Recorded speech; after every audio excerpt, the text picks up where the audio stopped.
So here's one of the duct work. There's an end where it goes up and sideways. Now, I don't know if it was a return or what, but that's all the stuff just caked on. About a 1/4 inch thick in places. And this thing already fell to the ground once. So in other words, it doesn't come off easy.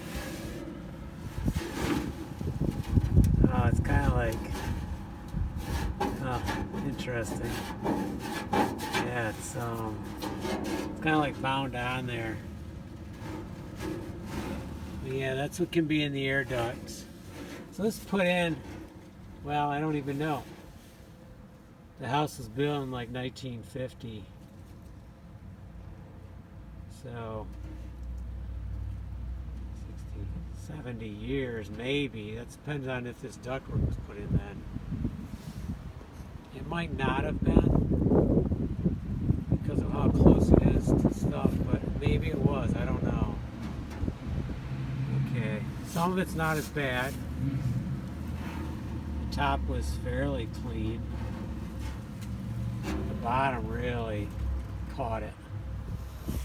Outside doesn't look too bad.